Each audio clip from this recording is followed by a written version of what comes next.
Alora was not always old. Once, she was strong enough to lift sacks of grain, patient enough to wait hours for her son to return from school, and brave enough to raise him alone after her husband's early death. Life had never been kind to Alora, but she had never complained. Her entire world was her son. Daniel, she worked, saved, sacrificed, and prayed for one thing only, that her son would have a peaceful, respectable life.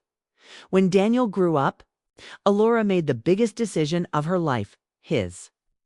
Marriage. Daniel fell in love with a girl named Riva, beautiful, modern, carefree Alora.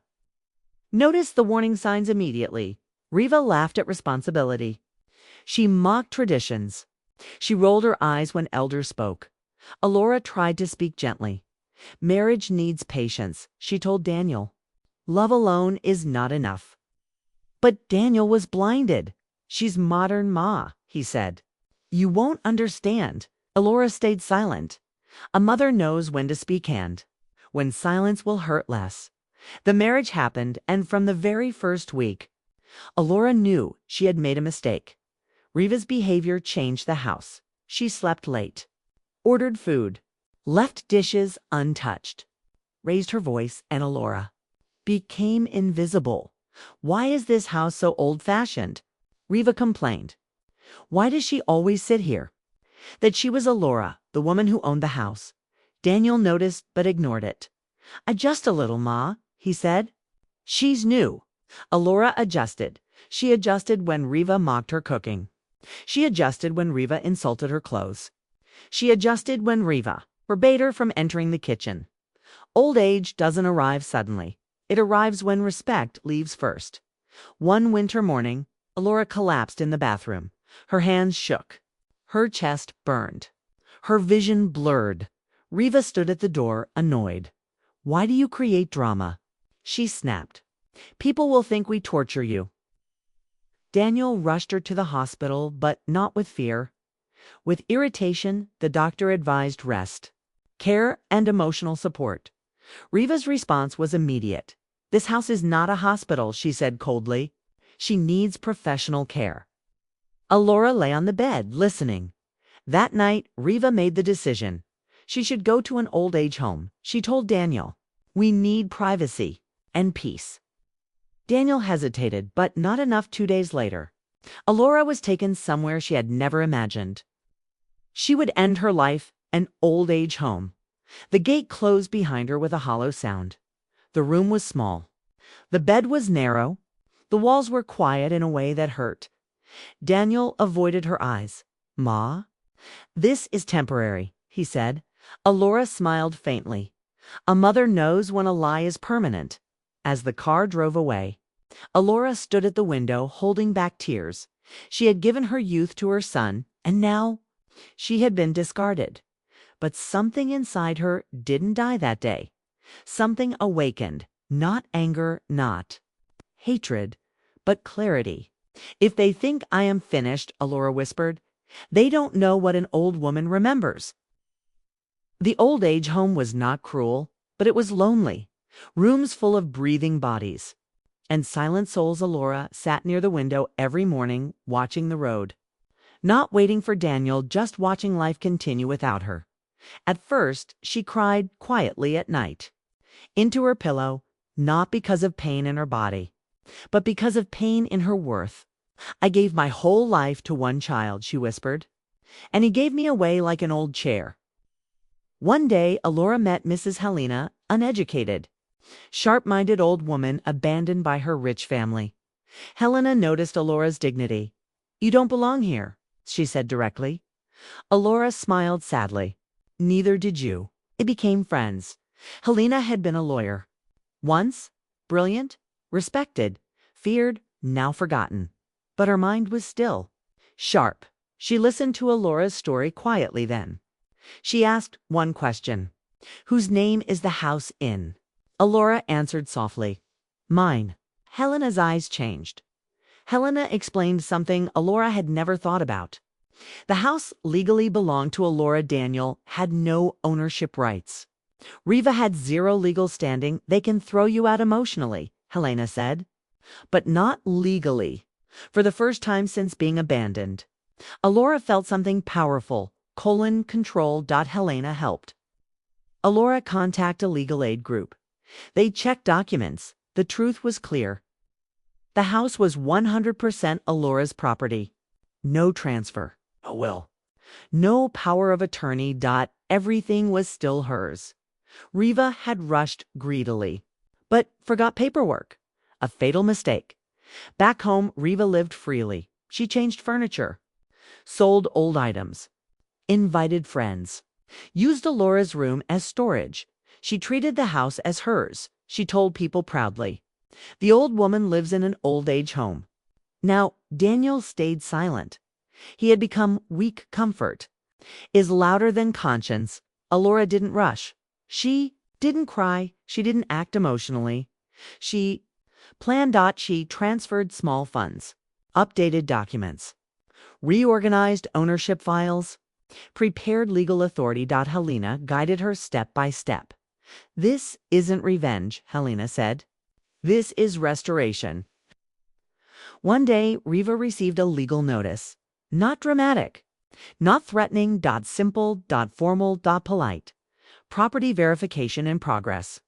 Occupants are advised to prepare documents. Riva laughed. "What nonsense," she said. "This is our house." But something in her stomach tightened. The staff at the old age home noticed Alora's change. She walked straighter, spoke less, smiled more calmly. She wasn't broken anymore. She was waiting. The knock on the door came early in the morning, not loud, not angry, but final. Riva opened the door casually until she saw two legal officers standing there with files in their hands. "Good morning," one of them said calmly. "We are here for property verification." Riva's smile froze. Daniel came out confused. "What's going on?" he asked. The officer opened the file. "This house belongs to Mrs. Alora. We need to confirm why the owner is not residing here." Silence. Heavy, uncomfortable, truth-filled. Riva tried to laugh. "Oh, she wanted to go herself," she said quickly. "She prefers the old age home." The officer looked up slowly. "Do you have written consent from the owner?" Riva blinked. "No." But then the officer interrupted. "This is a legal occupation."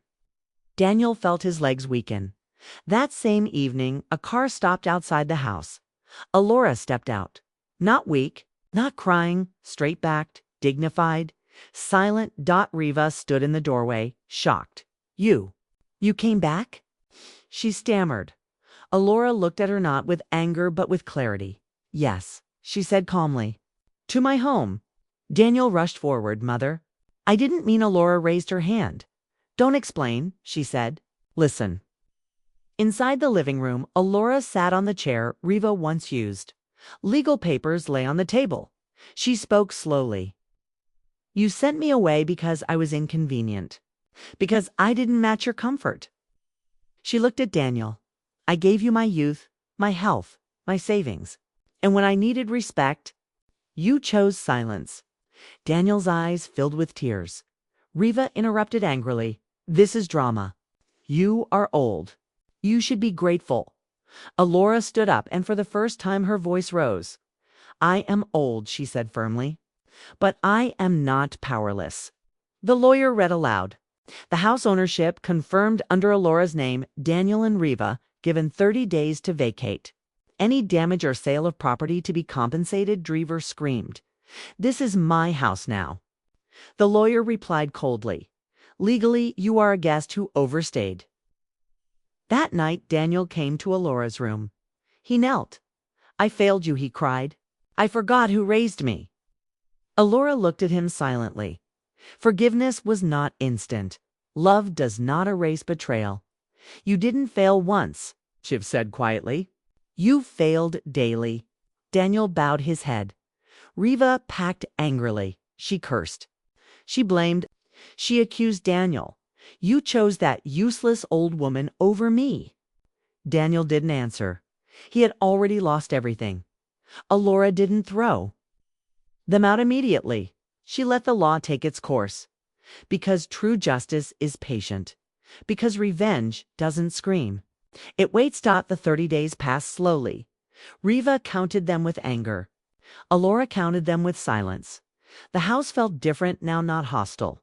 Not heavy, just honest. Alora moved back into her room. She cleaned it herself. Every corner carried memories. But she didn't cry. She had already cried enough for one lifetime. On the final morning, Riva packed her last bag. She didn't look back.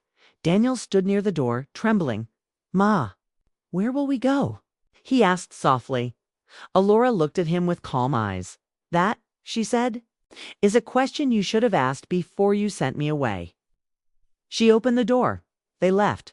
The door closed, and for the first time in years, Alora was alone, but not abandoned. Many people expected Alora to celebrate. She didn't, single quotes, T, instead. She made a decision that shocked everyone. She sold the house, not because she hated it, but because it held a version of herself that no longer existed. She moved into a smaller, peaceful home near the old age residence. She donated a portion of the money to support abandoned elders, people like herself. Riva's life unraveled quickly. Her careless nature found no support. Her marriage collapsed. Her reputation followed her. People remembered why she was asked to leave. Not loudly, quietly, which hurt more. Daniel tried to rebuild. He visited Alora often. He apologized endlessly. But Alora kept a distance. "I love you," she told him once. But love without respect is dangerous. Daniel learned the hardest lesson of his life. You don't lose parents by age. You lose them by choice. Alora became a respected figure in the community. She helped other elderly women understand their rights. She spoke gently but firmly. Her story spread, not as revenge, but as awakening. Alora sat on her balcony one evening, watching the sunset. She smiled softly. "I was thrown away," she whispered, "but I was never useless." The strongest revenge is not cruelty. It is self-respect reclaimed and dignity protected.